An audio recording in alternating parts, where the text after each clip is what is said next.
Hello, boss. Hiya, Nora. Hi, Eddie. Afraid you were going to be late. Well, how you betting on this legal battle? Think they'll put the old lady away? I'll quote the odds as soon as I look over the layout and ditch that heater.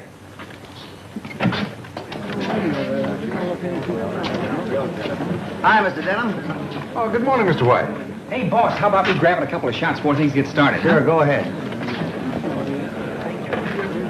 Who is he? That's that famous columnist. I invited him here. I still think you shouldn't attend this hearing. Suppose they make a mistake and try you. You know, there are two schools of thought about the sanity of columnists. Quiet. All right, Miss Denham, would you mind giving me a great big Not at all. smile? Thank you. Now remember, just leave everything to me. And don't let personal feelings enter into your testimony. We all know that Aunt Cassie is simply no longer capable of managing her money. We'll manage it much better for her. And besides, Aunt Cassie will be properly cared for in an institution. Don't you worry about a thing, Aunt Cassie. Why should I worry? I'm the only sane person in a family of nitwits.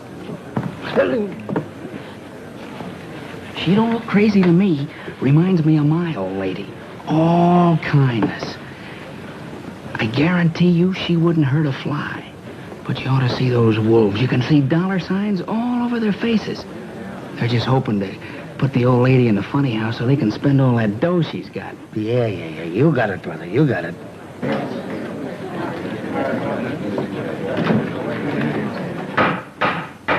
Hear ye. The Honorable the Supreme Court in and for the County of New York is now in session. Judge Moore presiding. We will proceed with the sanity hearing of Miss Cassandra Denham. This action is brought by Attorney Garson Denham. And in behalf of himself and other relatives of said Cassandra Denham, who allege that the defendant is incompetent and physically and mentally unfit to administer her real and personal property, and pray, therefore, that she be committed to a suitable institution provided by the state for those adjudged mentally incompetent. Mentally incompetent. You will proceed, Counselor Denham. Thank you, Your Honor.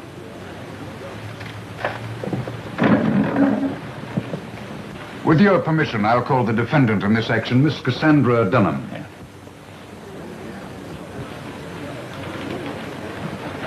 Place your right hand in the Bible. Do you solemnly swear to tell the truth, the whole truth, nothing but the truth? Why not? The truth never hurt anybody.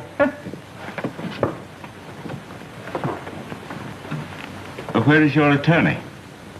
Why should I spend money on an attorney when my only opposition is my nitwit nephew? Touche. Hey, what does that mean? It means score one for the old lady. The court will be glad to appoint an attorney to represent you without charge, if you desire one. No, thank you. I can take care of myself. I must warn the spectators that this is no occasion for outbursts of hilarity. Go ahead, Counselor. Thank you, Your Honor. What is your name? What is my... Your Honor, do I have to sit here and have my very own nephew ask me what my name is? Yes. Miss Cassandra Hildegard Denham. And what you need is a good spanking like I used to give you when you were a snip of a boy. The old lady's crazy like a fox. you will confine your answers to the questions. And the court will tolerate no further demonstrations. Go ahead, Counselor. Thank you. How much wealth do you possess, Miss Denham? Do I have to answer that question? Yes, yes. $3 million, and I'm going to hang on to it.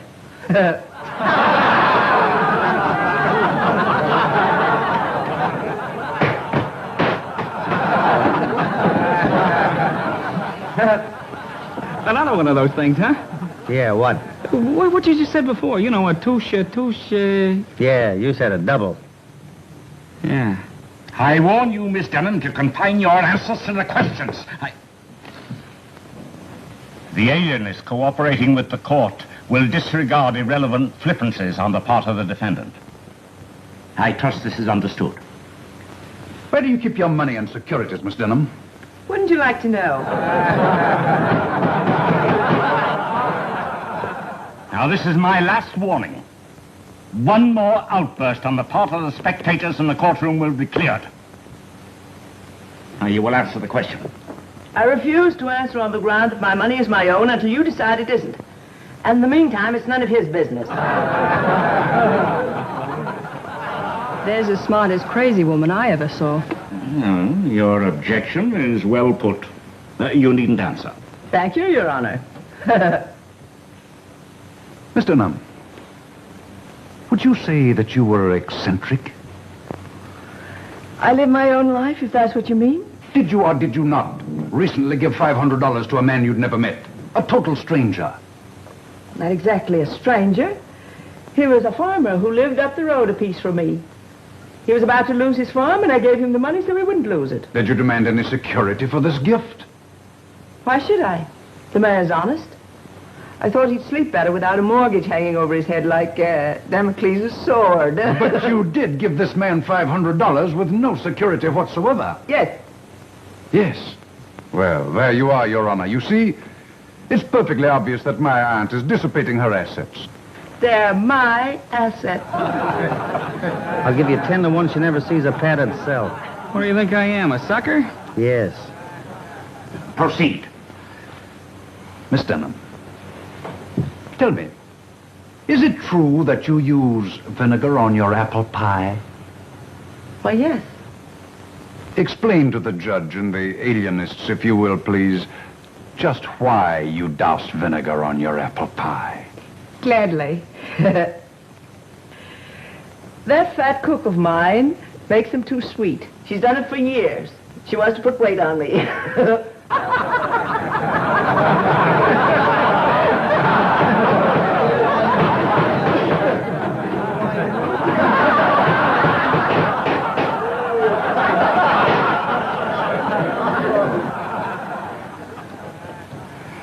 I give up, Your Honor. You should have done that long ago. This action is dismissed for lack of evidence. Hearing adjourned. Your Honor, Yes? I want to thank you. And if you ever come my way up in the mountains, drop in and have some apple pie. Without vinegar. Thanks. Yeah, maybe I'll do that. But I like vinegar on apple pie.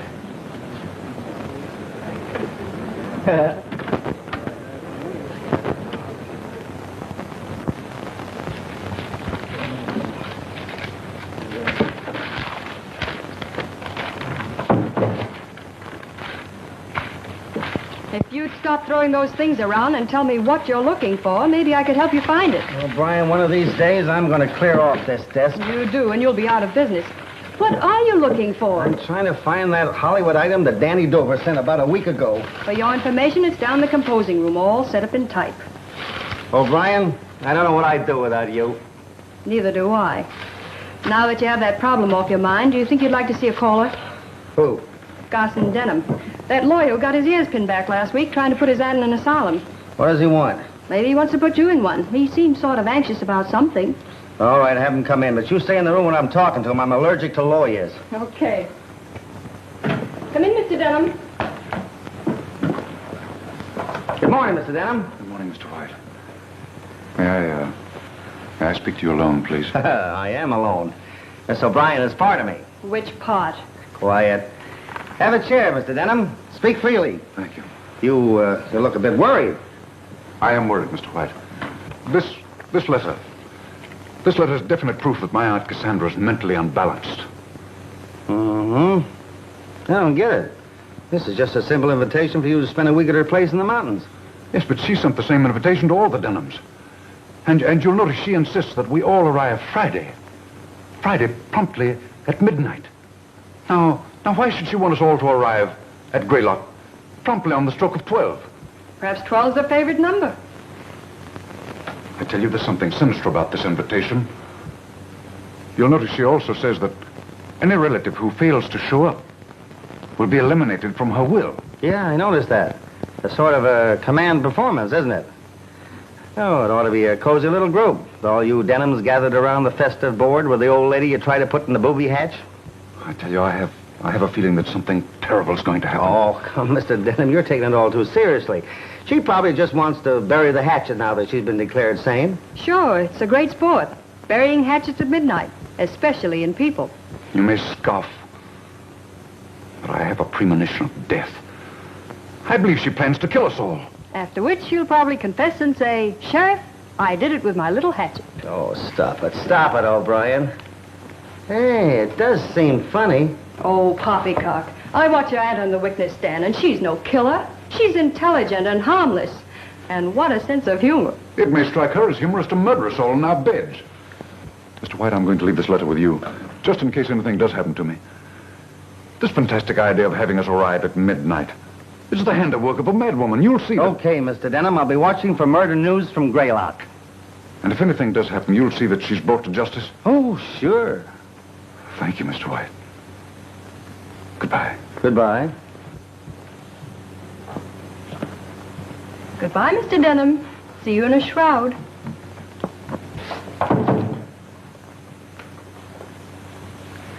Well? You know, this has all the elements of a swell murder mystery.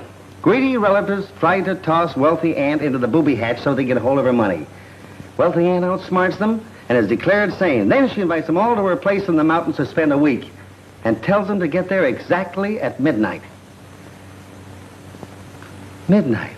That midnight angle intrigues me. Forget it. How about your stuff for tomorrow night's broadcast? Midnight. Now, why should she insist on midnight? She probably saw the cat and the canary. Now, will you please go back to work? Okay, O'Brien, you slave driver. Here's the lead for the broadcast. See, I'd like to sit in on this little gathering. You know, it ought to be funny. I wonder if I drove up there in my car to Greylock. Oh, well.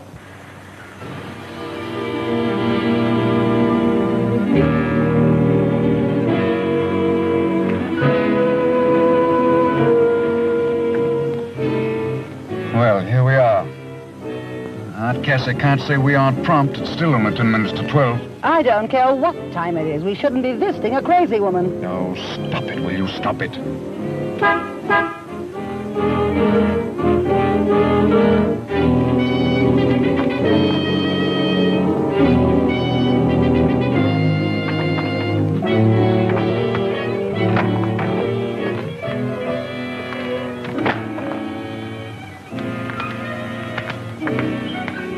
Oh, good evening, Eric. Evening. Any of the others arrived yet? Not yet.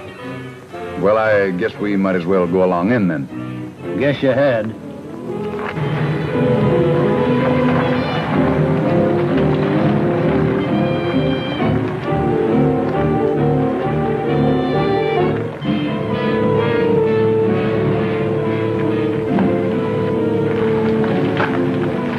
Morning, Eric. Ain't morning. If 'twas, you'd be too late. Too late for what? Too late to be murdered, no doubt. I tell you, Larry, I don't like this. After all, Aunt Cassie is your father's sister. And as your father's widow, I think I ought to tell you that... That father was a bit balmy. Yes, Mother, I've heard all that before. Well, you mark my words. Oh, please, Mother, do we have to go through that again? Better go on in if you want to be with Miss Cassie when the clock strikes midnight.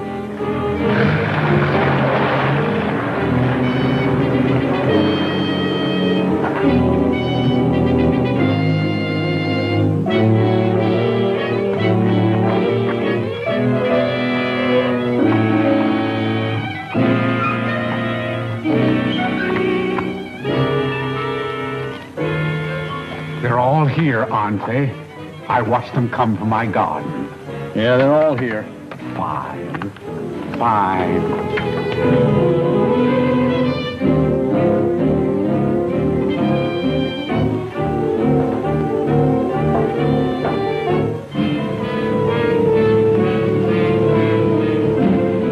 For goodness sakes, Garson, stop that pacing. You're making me nervous.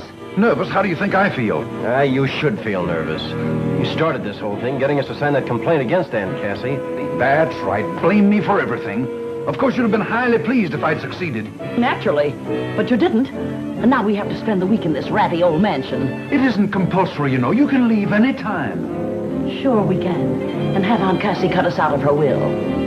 You'd love that, wouldn't you? No thanks. We're staying. Well, I'm hungry. I think I'll see if there's anything good in the icebox. Tom Denham, don't you dare leave this room. How can you even think of food when we're all in danger? What danger? Why, Aunt Cassie wouldn't hurt a fly.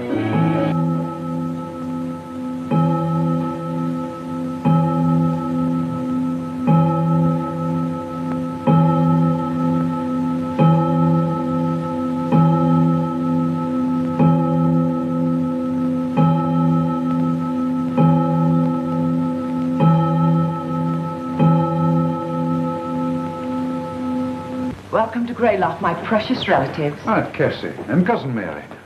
Aunt Cassie, I know that I speak for all of us when I say that we're delighted to be here. We certainly are. And I always look forward to visiting your charming old mansion. Greylock is such a lovely, restful place. Oh, Aunt Cassie, you look younger every day. Poppycock, stop fawning over me. A week ago, you were trying to put me in a padded cell. But, Aunt Cassie, you know we only did it for your own protection. And to get her money. Keep quiet, child. I'll handle this. I've been protecting myself for 40 years, since I was 25. I've done a pretty good job of it. So let's forget about protection and, sit down, everybody.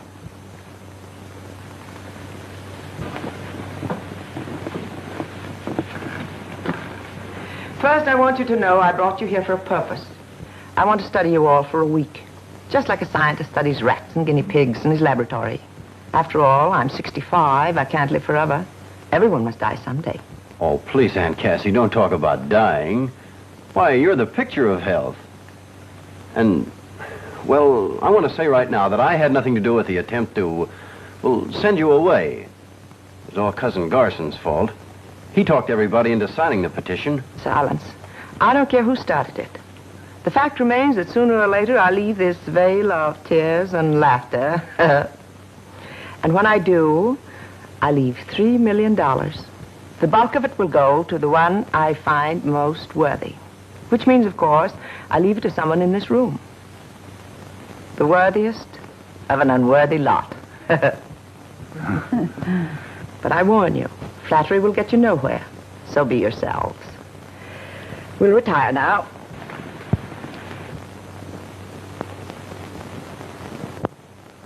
Breakfast will be served at 8. I'll expect you, all of you, to be at the table promptly. I hope you sleep well. Don't let the knowledge that you're sleeping under the same roof with $3 million disturb your slumbers. Come, child. Aunt Cassie, you mean that you keep all that money here in this house? Why not? With everyone trying to take it away from me? I like to keep it around to check up on it once in a while. But don't try to look for it. You wouldn't find it in a million years. Did you ring, Miss Cassie? Yes. Have you placed the luggage in the right rooms? Everything is just as you ordered it. Good. Now we'll all have a splendid night's sleep. Come along. I'll distribute you.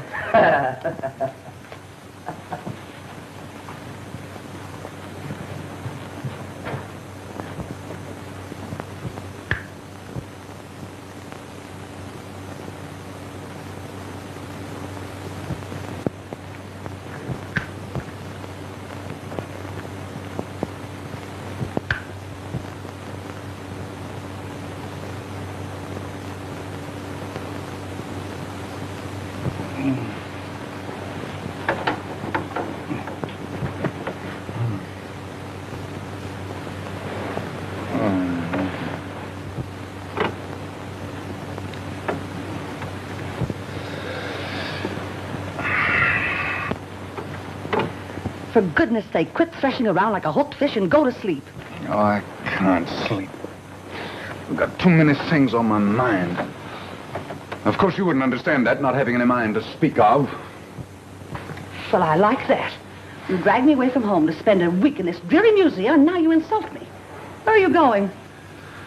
To get a book from the library. Have you any objections? No. Go ahead. Go and get killed wandering around in the middle of the night. You said yourself you had a premonition of death before we left home. Well, I've revised my estimate of the situation. Aunt Cassie may be a bit eccentric, but we're not in any danger. You go to sleep. I shan't be long.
Mr. Bob! Mr. Bob!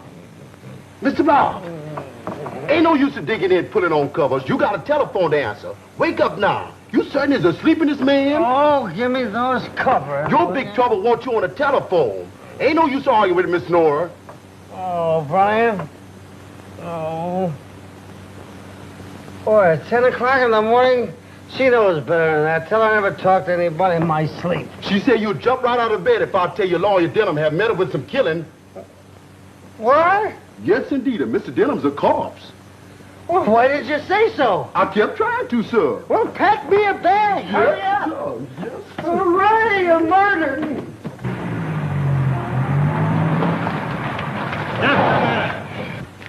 You can't come in here. I think you're wrong, officer. My press card. My membership card in your lodge. Sheriff's Association. Here, you might as well look these over, too. Honorary memberships in police organizations from Miami to Los Angeles. Goofy, isn't it? But then some people collect matches. Are you really Bob White, the fellow that writes a column? In the flesh, officer. Meet my secretary, Miss Nora O'Brien, and the alert young gentleman on the other side is Eddie Stutz, one of the best newspaper photographers in New York. I'm sure he'll want to take your picture before we leave. Won't we, Eddie? Oh, sure, sure.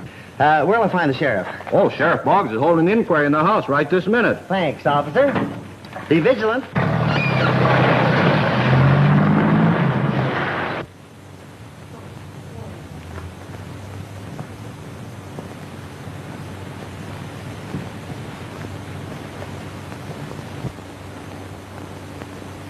Somebody in this room killed Garson Denham with that knife, and I propose to find out who did it. Why don't you get on with it instead of walking up and down talking your head off?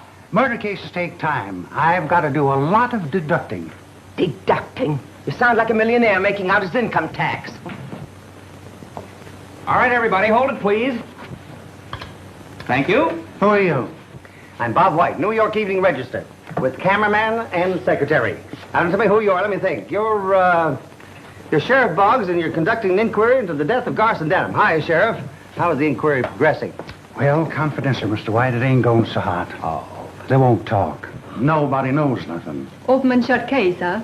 Mostly shut. Shudder in the dickens, but I'll solve it. You may not know it, Mr. White, but I'm a regular reader of your column. Well, thanks, Sheriff. Make a note of that. I got another reader. Maybe when I do solve this dastardly crime, you can write one of them editorials about me, like you wrote about J. Edgar Hoover or Dr. Defoe. Well, I'd be glad to, Sheriff, but how about the crime? Got any clues? Only this knife. I found it sticking in the corpus delicti. Take a look at it. No, Sheriff. You take care of that. I'm allergic to knives. Dates way back to the time he learned to use a fork. Quiet. Well, Miss Denham, I see your family reunion got off to a nice little murder. Something's always interfering with my plans. If you mention me in your column, be sure and spell my name right. Oh, you read my column? Yes. Oh, thank you. I was scared to death they'd ask me that on the witness stand. If I'd admitted it, they'd have thought sure I was crazy. You know, Miss Denham, you and I are just going to get along fine. Just fine. I tell you, I got orders not to let anybody in here. Tell me I can't come calling Cassie Denham when she's in trouble. Get out of my way. Why, what are they doing to you, Cassandra? Are they accusing you of killing Garson Denham? If they are, I can tell them they're wrong. Any man who went snooping around like he did last night was bound to get his comeuppance. How do you know he was snooping? I saw him through the library window. What time was that? About 1 o'clock in the morning. Trowbridge Montrose, what were you doing looking through my library window at 1 o'clock in the morning? Probably looking for a book. Speak up, Mr. Montrose. How'd you happen to be snooping at that hour? I was walking in my garden. All of a sudden, I saw a light come on in Cassie's library. I peeked through the window and saw Garson Denham snooping, looking behind pictures and pulling books from shelves. What else did you see? Well, that was all. When he quit snooping and sat down to read, I went home. Do you generally walk in your garden at 1 o'clock in the morning? Always, when the flowers are in bloom. The scent of flowers at night is much sweeter than it is in the daytime. I love the scent of flowers at night. Your name wouldn't be Ferdinand, would it? No. I was christened Trowbridge Cadwallader Montrose. However, my grandfather's name was Ferdinand. That explains it. Probably hereditary. What is hereditary? Look, Mr. Montrose, suppose we forget the whole thing? Mr. White, what is your theory of this crime? Well, Sheriff, I haven't had time to theorize, but I have a suggestion. What is it? I have a friend in New York by the name of Philo Christopher. Now, he writes murder mysteries. If I sent for him, probably he could help. Oh, no, you don't. I've read all his books, and I don't like the way he solves his crimes. He always brings in an outside character in the last 3 pages and pins the murder on him, just to fool his readers. Nobody's going to pin this murder on an outside character. Somebody in this room killed Garson Denham, and I'm going to apprehend the guilty party. An admirable determination, Sheriff, and well put. In the meantime, we'll go to the village and arrange accommodations. You'll do nothing of the kind. We have plenty of empty rooms here, and you're welcome to stay. In fact, Mr. White, you can sleep in the bed George Washington once slept in. What, another? Father of our country certainly got around, didn't he? I accept your hospitality, Miss Cassandra, and you're very kind. In the meantime, Sheriff, what happens now? I don't rightly know. You fool, you blundering idiot. How can you be so dumb? You know this madwoman committed murder. Why don't you arrest her? Now, take it easy, Mrs. Denham. I've got no proof that she killed your husband. more proof do you want? She invited here for a visit and insisted we arrive at midnight. Then she informed me she's going to study us for a week, like rats or guinea pigs. She had every reason to kill Gosson, because he wanted to put her where she belonged, in an asylum. I demand that you arrest her. Now, hold on. Aunt Cassie's been doing queer things around these parts as long as I can remember. But she ain't crazy. The court just decided that. And I'm arresting nobody till I've got proof. You fool! You're protecting a murderess. Tom, take me home. I'll not stay in this house another minute. Oh, yes, you will. Nobody's leaving Greylock till I apprehend the killer. Tom, take me to my room. You all heard what I said. Nobody's leaving the grounds until this crime's cleared up. I'll have men guard the place day and night. That's all for now. Well, what about me? I live next door. You can go home. My men will keep an eye on you. Maybe after you get unpacked, you'd kind of like to talk this case over before the coroner gets here. Thanks, Sheriff. I'll be glad to. Seton. See that the press is made comfortable. Yes, ma'am. Come, Mary. I don't like this, Sherlock. I'm scared stiff. Chin up, Watson.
Hi, honey, all unpacked?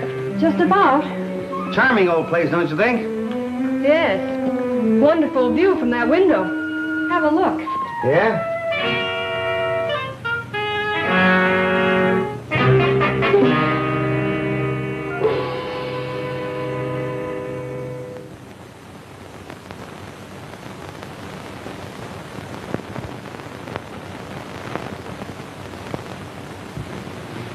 I told you the view was wonderful. Yeah, but the murderer used a knife. Well, maybe the next victim will be poisoned. Listen, honey, don't let this thing get you. There won't be any more murders. Come on, let's go down and kibitz with the sheriff.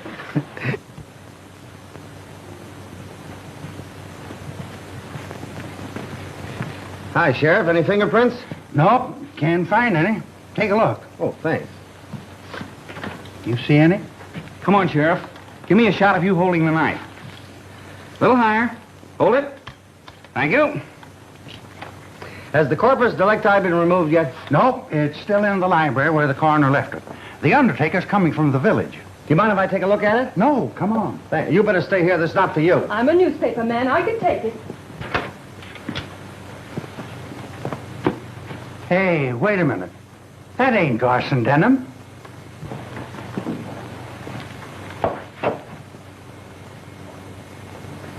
You're right, Sheriff. That's Larry Denham. But he sure is a corpus delictus. Oh, look.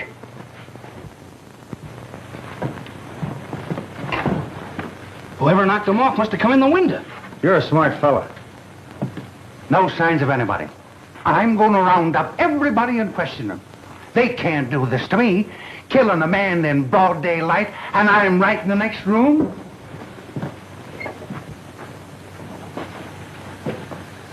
Well, here we go again, Miss Denham.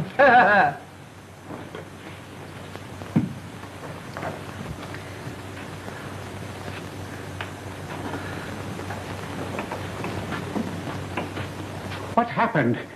Have they found the murderer? Well, if he hasn't, my bathwater's getting cold for nothing. Be quiet.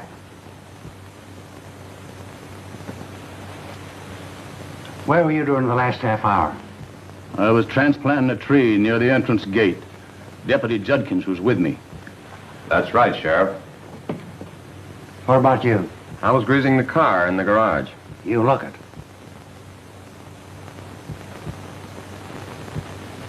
What were you doing? I was making apple pies, and I'll never be done for dinner at this rate. You got an alibi? I was counting the laundry. The cook saw me.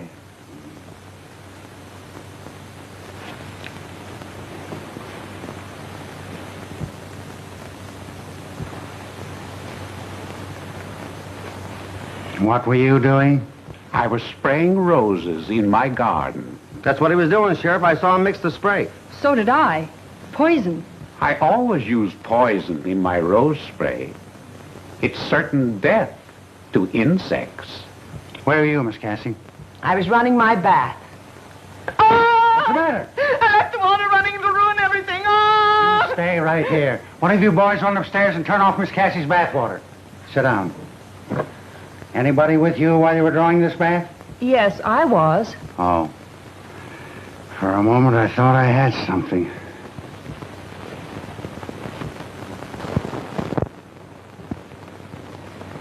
And I was walking in the garden by the summer house. You didn't walk by the library by any chance, did you? Yes, I did. Why? Oh, just idle curiosity. Anybody see you taking this walk? I was watching him all the time, Sheriff. He never got out of my sight. Well, Sheriff, that's that. It sure is. How about you, Mrs. Denham? I was lying down, trying to rest.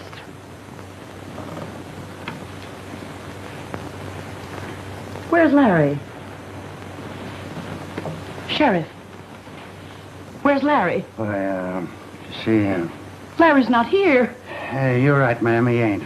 He's dead. Dead? You mean Larry's been murdered? Yes, not only that, somebody stole the other corpus delicti. I told you to arrest her. I warned you this thing would happen. Woman is mad. She'll kill us all. Larry! My poor Larry! What do I do now? Well, did you call the coroner? No, I plumb forgot it. One of you boys called the coroner right away. That's all for now. What I said about nobody leaving the grounds still goes. Hello, Mary.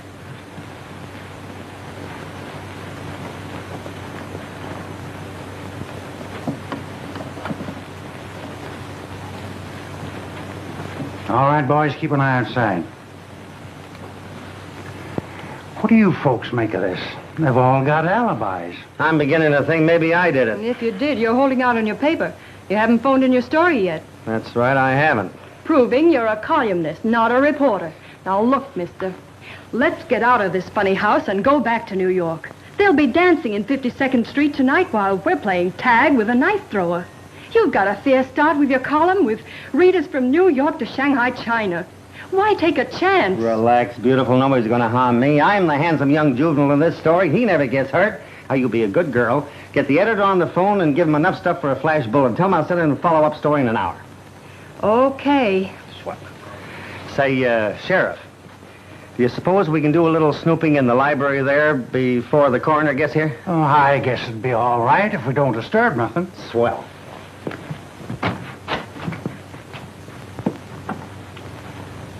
It's gone. There ain't no corpus delicti. Things are now beginning to conform to pattern. What are you talking about? There comes a time in every murder mystery when all of the corpus delicti are missing. It generally happens just past the middle of the picture.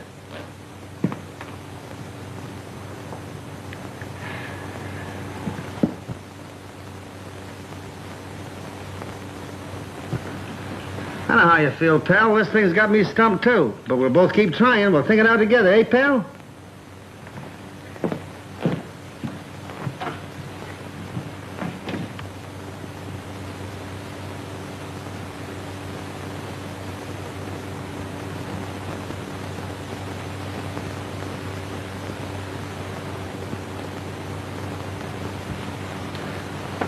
Yes, sir. The law always catches up to the guilty party.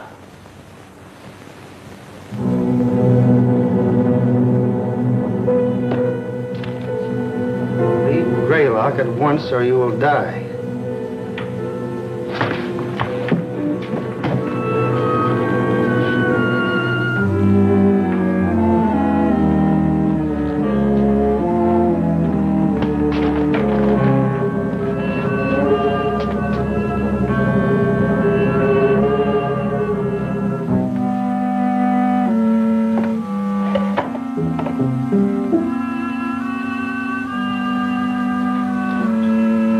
Better come out of there or I'll shoot.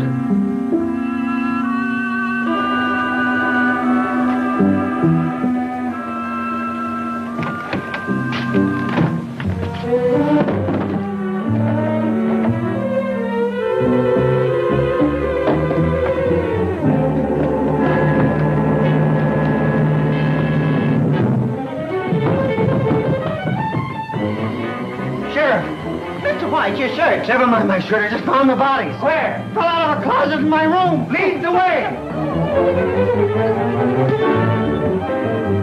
Where are the bodies? I don't see anyone. Where they're gone. Are you sure you're not ill? You got a bottle you've been holding out on me. Why, I tell you they were right there. I came out of that bathroom and the statue was gone. There was a note there saying, "You leave Greylock once or you die." I rushed to the door and it was locked. I looked at the key and I saw it was turned. So I knew there was somebody inside this room. So I went to the window there and it was locked. So I grabbed my pistol out of that drawer. Then what? And I pointed right at the door and I said, "Come out of there or I'll shoot." But they didn't come out. So I went over to the door like this. And I pulled it wide open. There they are again. Who's crazy now? Huh? Give me time, I'll find out who stole that statue and wrote that note, too. I don't care anything about statues and notes. Somebody call the coroner and undertaker. I've got me 2 corpus delictuses, and by golly, nobody's going to take them away from me. Sheriff, don't you think you ought to let my relatives go home? If the whole family's killed off, there'll be nobody to inherit my money. Sorry, Miss Cassie. Nobody leaves till I find the killer.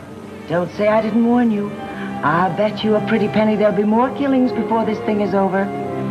Now, Mary. 10 o'clock and time for the last-minute news and flashes. Fernbry, New York. Sheriff William Boggs, in charge of investigation of 2 murders which occurred during the past 24 hours at Greylock, the lovely mountain estate of Miss Cassandra Denham, issued a statement an hour ago predicting early apprehension of the killer. Several important clues have been unearthed, the sheriff declared. Detroit, Michigan. Pickets picketed pickets today when... Oh, you've got some new clues, eh, Sheriff? Well, not exactly, but after all, I've got the corpus delictuses. But nothing else? No, but I've got the place guarded. Not a soul can get past my men going or coming. Good evening, everybody. I was taking my usual walk in the garden. I thought I'd drop in and see if there's anything that I could do. Did any of my men stop you on the way in? Why, no. I saw no one. Your deputy's a regular watchdog, Sheriff. There'll be bloodhounds when I get through dressing them down. Well, I think I'll get a little shut-eye, as you say in your column. Good night, everybody. Good night. I accompany you to the stairs. All right. Yeah.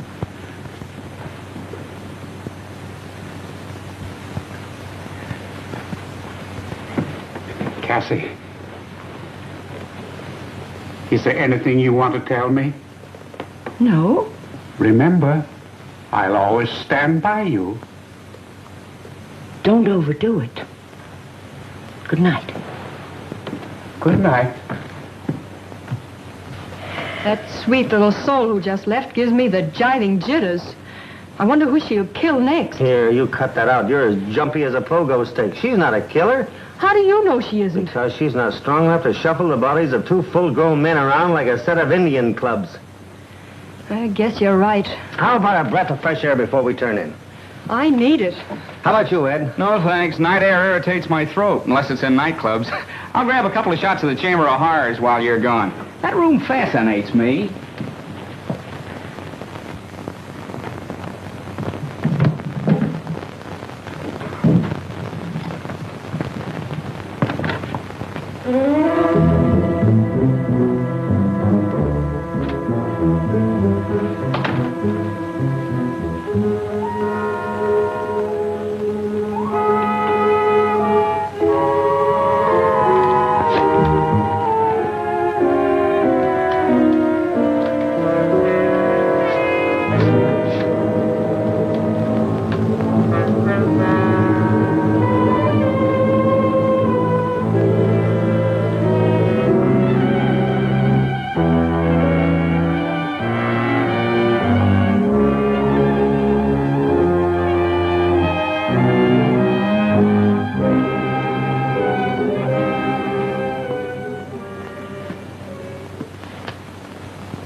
Oh, it's you. Did you get a good picture? I never miss. That's fine. If they look anything like me, I'll buy a dozen. Well, that is, if the price is right. Look, Miss Cassie, are you nuts? The law says I'm not. Then why are you wandering around in this subway? Looking for a new victim, I bet you. You think I'm a murderess? If you ain't, why are you here? Can you keep a secret? I'm a newspaper man. Answer my question. Sure, I can keep a secret. Follow me.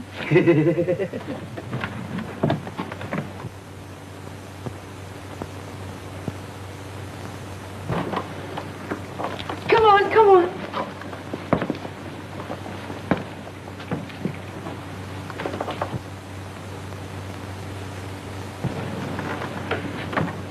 I don't suppose you've seen many $10,000 banknotes in your day, have you? $10,000 banknotes? Look, Miss Cassie, I'm lucky to cast my peepers on a double sawbuck, meaning 20 potatoes, meaning dollars to you. Well, here are 200 of them. 2 million in currency and 1 million in securities. I want you to hold all of them for me for safekeeping. Me? Carry $3 million around with me? Lady, now I know you're crazy. No, I'm wise. Whoever is committing the murders is after my money. And it's someone who suspects I keep it in the library. Otherwise, why would Garson and Larry have been murdered in the library? Sounds reasonable. It is reasonable.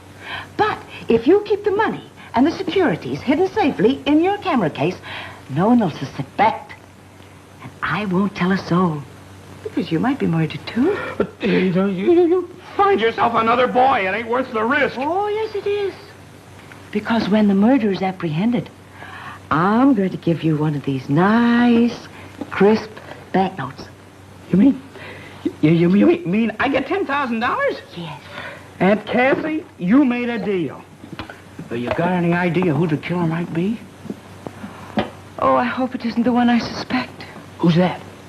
My neighbor, Trowbridge Montrose. You mean the flower smeller? Yes. He's been in love with me for years. I get it. A short engagement, huh? No, we're not engaged. I can't make up my mind. Don't worry, you'll get around to it. What makes you think he's the killer?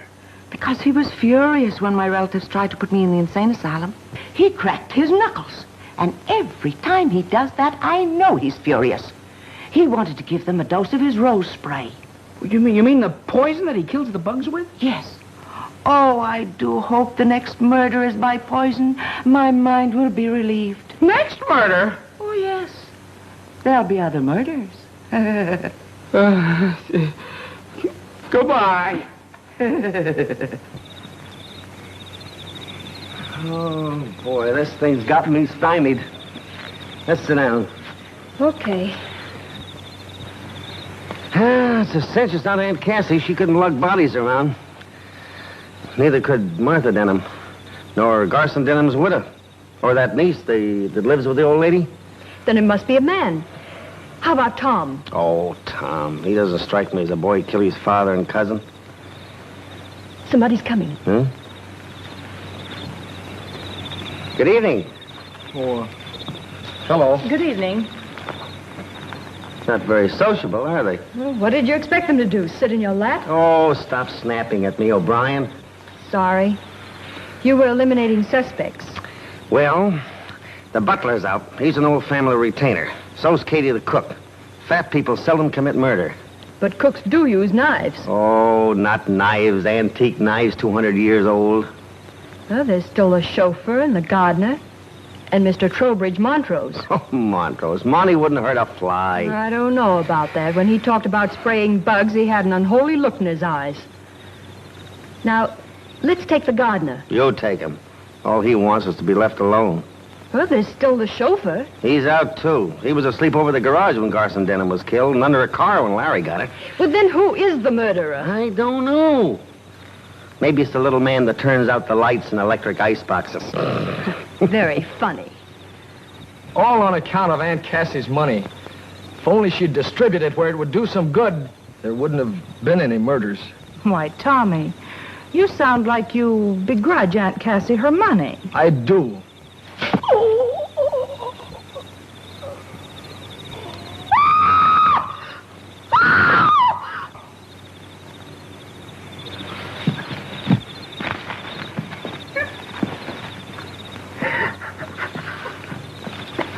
He's dead. Who did it? I don't know. We were sitting here talking when all of a sudden he groaned and then I heard someone run away. Come on, boys, let's have a look around. We'd better go in the house.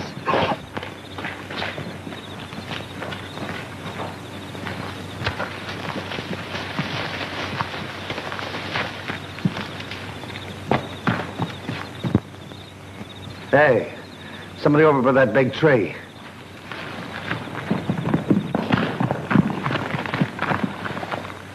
Nobody here. He didn't climb up. Yeah, but we saw him go behind the tree. Maybe he kept right on going with the tree between him and us. Maybe you're right. Well, I guess that's that. I'll see you later. Come on, let's go.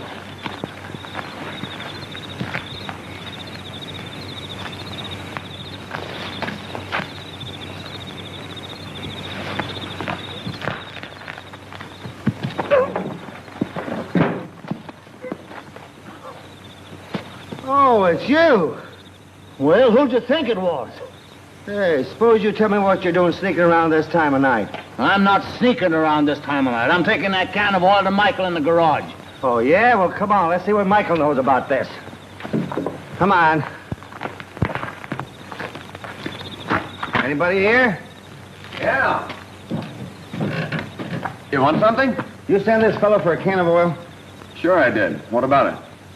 Well, for your information, there's been another murder. Someone just killed Tommy Denham. Young Tommy? That's why I tackled you in the garden. Wouldn't you know it? Well, I guess we might as well start for the house. The sheriff will want to question everybody again. You know, if these murders don't stop, I'm never going to get that car greased. Oh, that's going to be tough.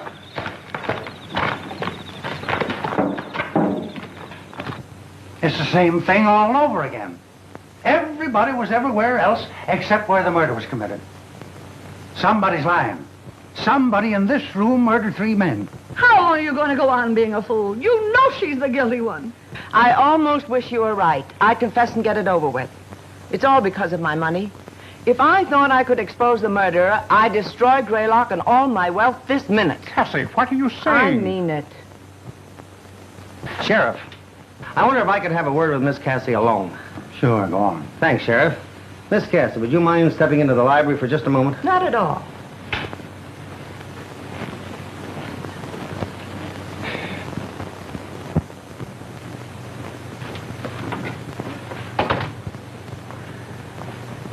Miss Cassie, you missed your calling. What are you talking about? You could have been the great American Bernhardt. Oh, that was a great act you put on out there. Come on, give.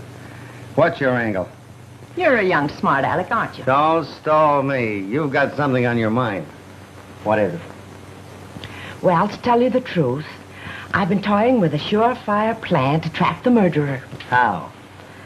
I've been living in this museum piece for 65 years. I'm sort of tired of it. Its sliding panels and hidden passages give me the horrors. Sliding panels, hidden passages. The place is honeycombed with them. The old shack was a headquarters for the colonial spies during the Revolutionary War and a station for an underground railroad during the Civil War. I tell you, Mr. White, every time you touch a wall in this place, it's liable to jump at you. Underground. Yeah. Then maybe the murderer is hiding in one of those secret passages now. He might be. But if he isn't, my plan is still good. I'm going to set fire to Greylock. You're going to do what? I'm going to burn the old shack down. You see, whoever the killer is, he or she is after my money. Until today, I had $3 million in cash and securities hidden in this house. Today, I removed it. Your photographer has it hidden in his camera case. You mean to say Eddie's got $3 million carrying around with him in a camera case? Yes. But if your money is safe, Miss Cassie, why burn the place down? Because the murderer will give himself away if he thinks the money is going up in smoke. The house means nothing to me. For 65 years, it's had me hanging on the ropes. I learned that bit of slang reading your column. But listen, that's arson. Arson? No, it isn't. I've no insurance. I'm not cheating anybody. I'm just lighting a bonfire to take a great load off my shoulders. Oh, but it seems such a shame to destroy such a lovely old place. Oh, pish and tosh. If I don't burn it down, we'll all find ourselves in the cemetery. Besides, the upkeep of the old shack is terrific. What do you say? Will you help me? Well, okay, what's the setup? You get everybody outside on some pretext. Leave the rest to me. Keep your eyes open. And the first one who makes a break for the house is the murderer. So long, Mr. White. Hey, what do you mean, so long? Keep your eyes open. I certainly would. So long, Mr. White.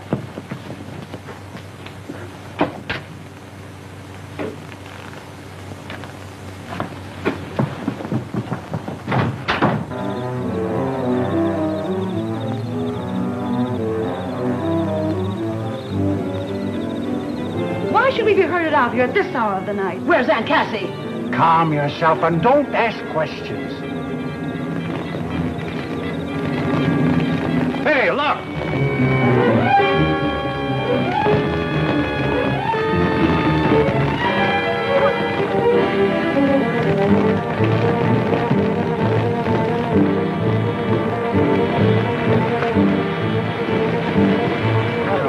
What happened? What does this mean? Don't get excited. I set it on fire. Told her she was crazy. What are you doing, Cassie? Don't you worry about anything.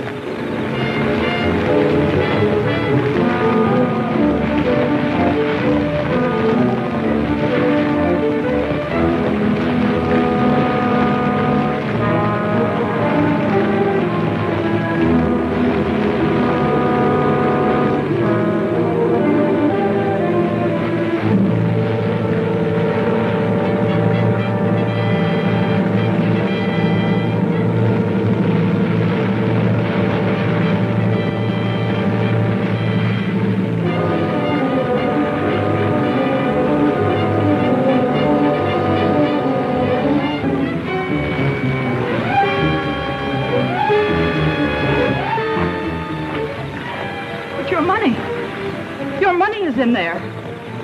Yes, I know it. It'll be destroyed. I'm glad of it. Money is a curse that breeds evil.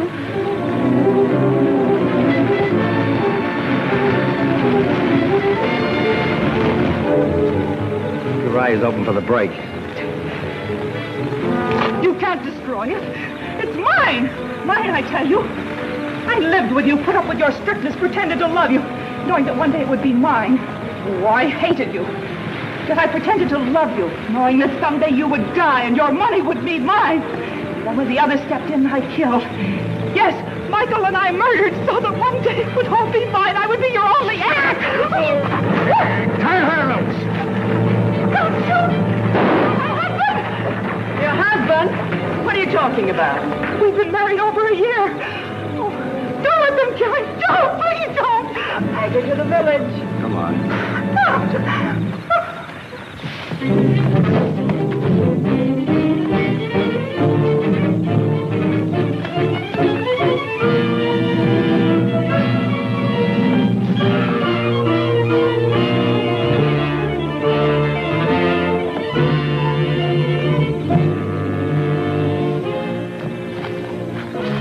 Where is he? I swear he dashed behind this tree. I saw him too. So did I. Come on. How come you're not playing Daniel Boone with the sheriff and his boys? Not quite time for the Marines to move in. Are the Marines coming? They're practically here. Folks, follow me. I'm about to catch a killer. Come on, folks. Help me get this car off the grease pit.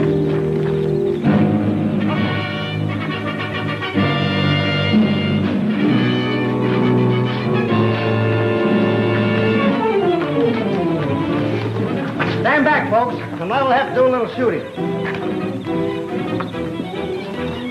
What is this? Quiet. Here he comes now. Hey! Come on. Get out of there and keep your hands in the air. Hey! Where'd you find her? Popped out of a hole in the ground just like that. Thanks for tipping me off about those secret passages. I figured there must be one near that big tree in the garden after our friend here did that neat disappearing act early in the evening. Take it away, Sheriff. Hard.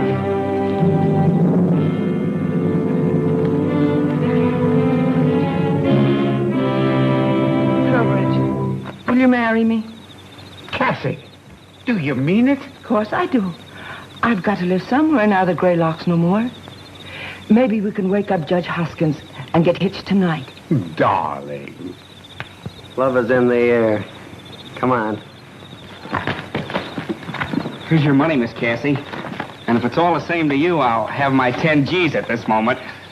Here you are. You've earned it. Oh, boy, oh, boy, oh.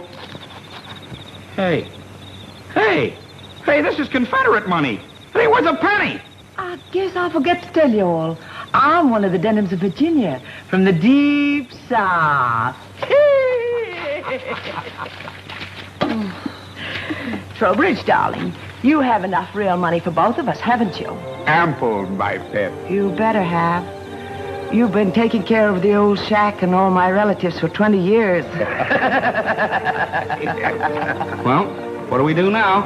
I don't know what you're going to do, brother, but I'm going to do this. Okay. Hold it.